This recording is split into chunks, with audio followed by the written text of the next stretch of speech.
Good morning. Something a bit different this week. We're on a beach cruise, but unlike other beach cruises, this one's got some somber stuff. It's got pirates, it's got possible mafia links, and it's actually got terrorists.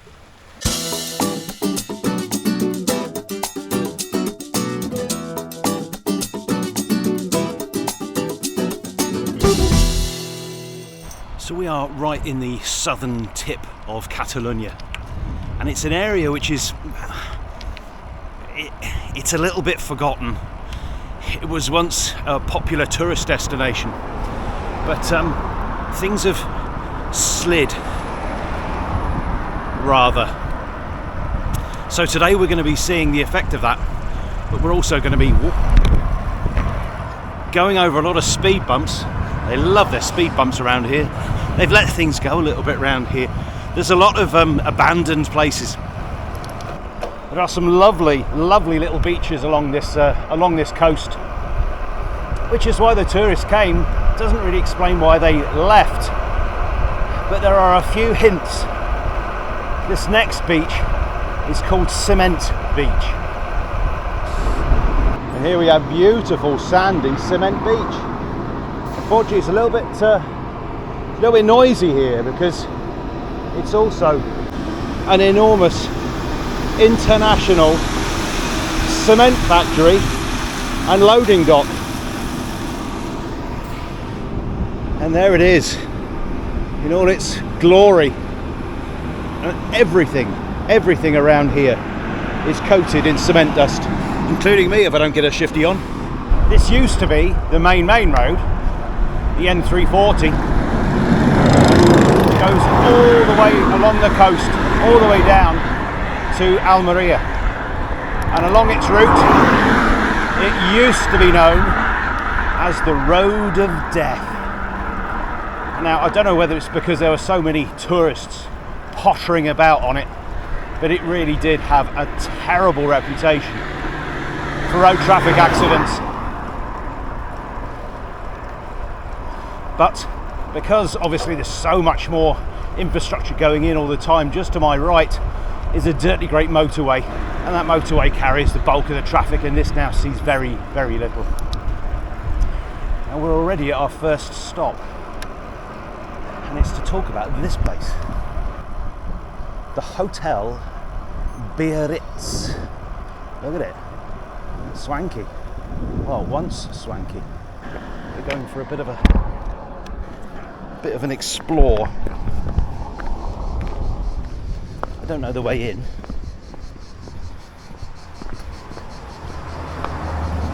But the Hotel Biarritz in its heyday in the 60s, early 60s, was pretty much the icon for Franco's attempt to re-internationalise Spain. It had been treated something like a backwater, really, for years. It put itself in that position with neutrality in World War II. But in the 60s, Franco was determined to push Spain as a tourist destination. And he did that by a number of particularly new and swanky hotels, and this was one of them. The Hotel Biarritz.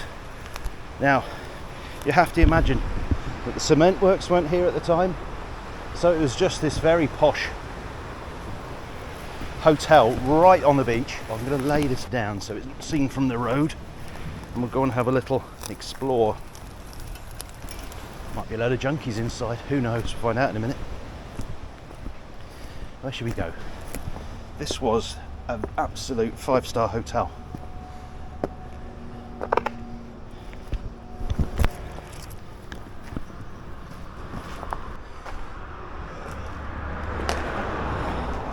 They say it stopped being such a glorious resort simply because it didn't move with the times. And people wanted something more than this, or perhaps they wanted something cheaper. They say because it didn't move with the times, it shut.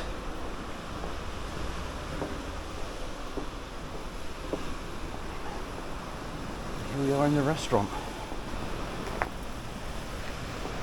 I mean, I've seen worse. Yeah, ignore that, ignore that. So this is the one that allegedly had mafia connections. And that was one of the reasons why it shut down, is because it had served its purpose. It's quite sad really, isn't it? It served its purpose as a cash cow or money laundering or whatever it was. And with increased scrutiny, they just let it go. I've got to say, it really wouldn't be such a bad place to come. I've got some postcards somewhere you could buy of it when it was in its heyday.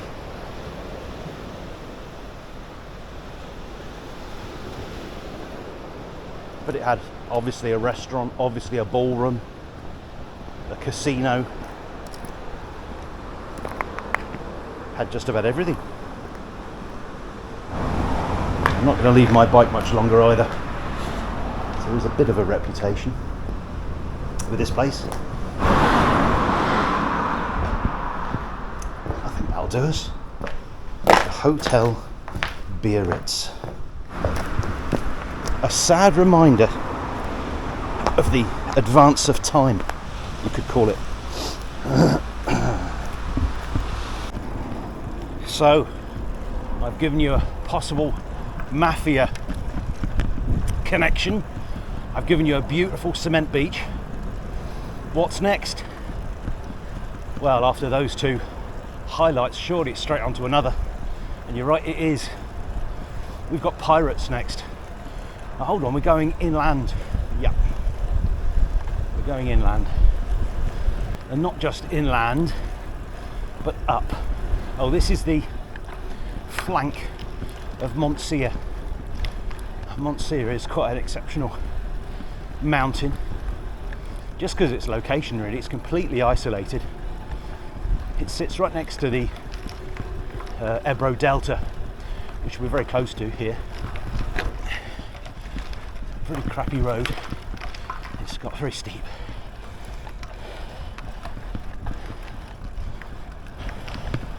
I don't know how steep that was. I'd guess 12, 14, something like that. In second gear, sits on 2. You really can just plug away at that. I've still barely used first gear, and we're here not because of the epic view of the cement factory that it offers us, but rather for this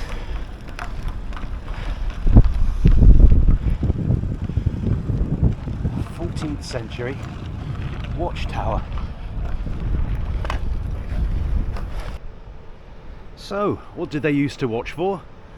Well, they used to watch for pirates. It's a rather commanding position. But they used to watch for pirates, but the pirates really took off in the 16th and 17th centuries. And they used to raid all the way up and down this coast. Because they were based on this coast. So they were actually raiding their neighbours. So it makes you wonder really why the neighbours didn't get a little bit cross, maybe pay some mercenaries to go and raid the pirates back. I guess they were just too vicious. Anyway, that's our pirate little element. Next we're going to go on to the town that this watchtower watched over. It's actually a little way up the coast. So whether they had beacons, it doesn't look like there was a bell, you know, some sort of sound or vision thing to actually alert the town that there were pirates en route. But in days of sail, it could potentially have taken them ages to arrive, so there'd be plenty of time to hide your valuables or, you know, get a militia together to defend. I think this might be our only descent of the day. I can't really make the most of it. I don't know if you saw just how bad it was, the surface on the way up.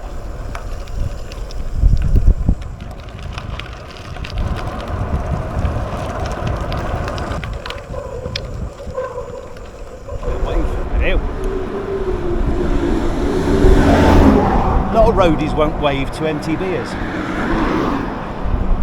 Why? I mean, I can understand it when the wheels are so much smaller, obviously, but because they've got chunky tyres on, flat bars, or is it because they can go places that you can't? But it happens. I wave to everyone. It's part of cycling, isn't it? I love giving a cheery wave to some old bloke who's got a big sack of oranges on his carrier on the back. He's got no idea why some fat buffoon in lycra is waving at him, but I wave to him anyway. If you're wondering why we're doing a rather lovely, actually, but also rather flat ride today, it's because the heat has been unbelievable. So there were 10 days in August that were the hottest 10 days in Spanish history, and they've been recording it here for centuries, literally. It's about 10 degrees cooler here on the coast compared to our house.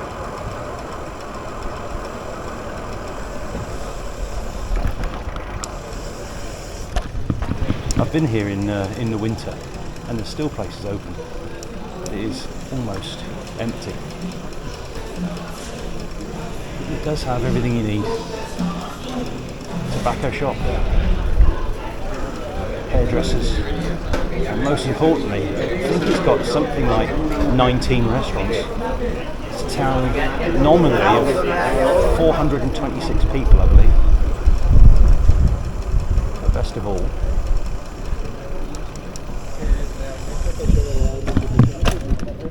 it has a port. It's a lovely little square.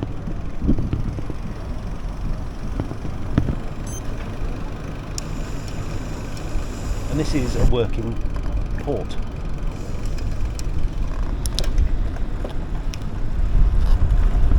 It still has an active fishing fleet. They're not here at the moment, they'll be off fishing. So they come back every afternoon and they sell their fish to the local restaurants. So there's not a huge need for them to look further afield, because it all gets sold here. Well, most of it gets sold here, which makes it viable and sustainable. There are enough restaurants and enough fishing boats to complement each other. But what's lovely about the town itself, it's completely low rise. You're not allowed to build anything that's out of character. And these original houses were the houses built by the fishermen. It just means that they are all different, all in their own styles, whatever they fancied building. Most of this was built in the 1800s. I absolutely love it. Should go and have a look along the front. If you come here in about 3-4 hours, the whole place will just smell of the most delicious seafood. It's intoxicating. It really is. And if that wasn't intoxicating enough, you can always have some sangria, vino tinto, vermouth, whatever you like. All I need to do is make my fortune on YouTube, and then I can have this as a base for our adventures. So if anyone wants to just stump up a couple of $100,000, that'd be great. Lovely old church. 1862. I remember now the downside, speed bumps. Millions of them.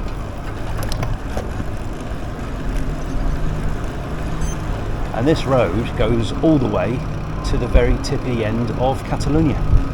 Some of these look like proper fine dining establishments, and some of them look more like bars. But I must say, most of them are now looking very posh indeed. It's not too far to the southern tip. I don't know if that's it out there that you can see in the far distance. I don't think so, I think it's around there. So cue some music and let's get going.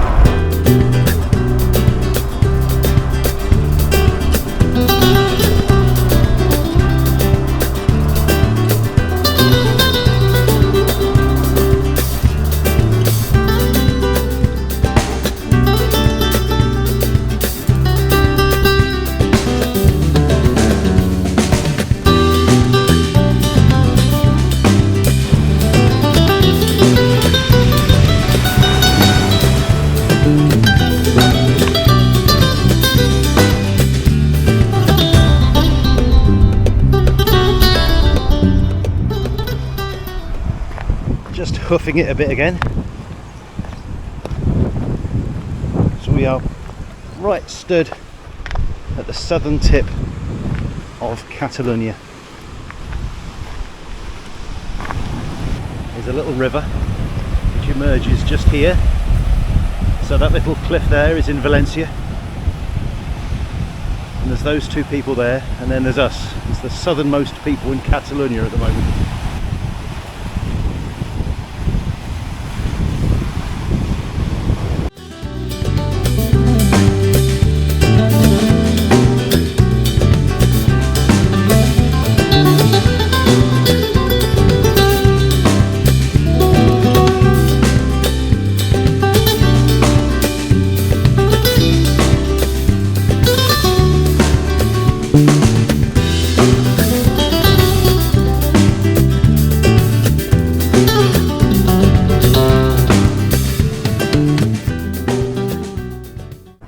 Coming back to Monte Carlo. This is where we are now. We're coming back to Monte Carlo, and in particular that street there a little bit later. So we need to calm the tone down a bit, because we are actually going to talk about terrorism, and it is this week's Yakko's Tale from the Trail. It's another unhappy anniversary this week. It's 8 years since there was the most horrific terrorist attack in Barcelona. A 17-year-old man in a hired van decided he was going to drive down the pedestrianised Ramblas at high speed. He killed 17 people and he injured another 155. He was a jihadist terrorist. Later that afternoon, another 5 terrorists in an Audi attacked a little town called Cambrils. Tried the same tactic. This time they knocked down and killed one old lady and then overturned the car, and they piled out. Now this is hours after the Ramblas attack, so you can imagine the police are on high alert, and sure enough, within seconds they descended on these 5 guys, and these 5 guys had suicide vests on. Didn't seem to make any difference to the police. They just shot the lot of them. The reason for those attacks, the method of those attacks, was due to something that happened the night before, and that happened in that tiny little urbanisation that I just showed you, literally a kilometre away, called Monte Carlo. And that's where the terrorist cell were based, and there were at least 10 jihadists, all based in this one villa with a nice pool. It was a bomb-making factory. They were making bombs, and their plan was to attack the Sagrada Familia in Barcelona and a whole slew of other high-profile targets in Spain. Now, happily, they blew themselves up the night before. 3 died. The others escaped, or weren't there, we're not too sure. But because all of the bombs had gone, they thought, what can we do? So they decided to hire a van and to use their other car to carry out what was going to be suicide attacks. The lad who did the worst damage on the Ramblas, he escaped, and you can see him on CCTV scuttling through the crowds and through touristy bits of Barcelona. And he only got as far as, I can't remember the name of the town. They managed to track him. The police managed to track him the whole way to a cemetery. I think this was the same evening, and they tracked him to a cemetery where ostensibly he had a suicide vest on, and he got shot as well, shot and killed. They weren't taking any prisoners. The police, can you imagine the state they were in, having seen all these people dead and wounded in their capital? They weren't gonna. There's only one message they could send. They did manage to capture one guy, but it was him who managed to let the police know that their actual plan of attack was to go for the Sagrada Familia and all these other places. Now there's a shocking twist to this tale. In some ways it could have been an upbeat ending in the fact that they were all shot and killed, although for me I think a lifetime of incarceration's worse, because they were kind of seeking martyrdom. I think the police are quite happy to give them that. But there is a very shocking twist. So that happened in 2017. In 2022, an ex-operator of the Spanish civil service came forward and gave evidence to a Spanish court, that the Spanish Secret Service knew all about the attacks in advance and knew of and had contact with the leader of the cell. And the reason why they didn't do anything was, quote, because they wanted to give Catalonia a bit of a scare. Now, there was a huge cover-up. There's been a number of MPs have tried to get this heard in the courts and in Parliament, and the PP, the Conservative Party, the PSOE, the Labour Party, and the Ciudadanos, who are a popular mid-political party, all have blocked an investigation into this claim by this operator. It's now been taken up with the European Commission because it's a very, very, very serious allegation. They knew in advance, wanted to give Catalonia a scare. Bearing in mind this is after all of the independence problems that there were here in Catalonia. It's just unbelievable. But as yet, that's yet to be heard. And that is the end of our tale from the trail and the end of our day. So until the next one, thanks for watching.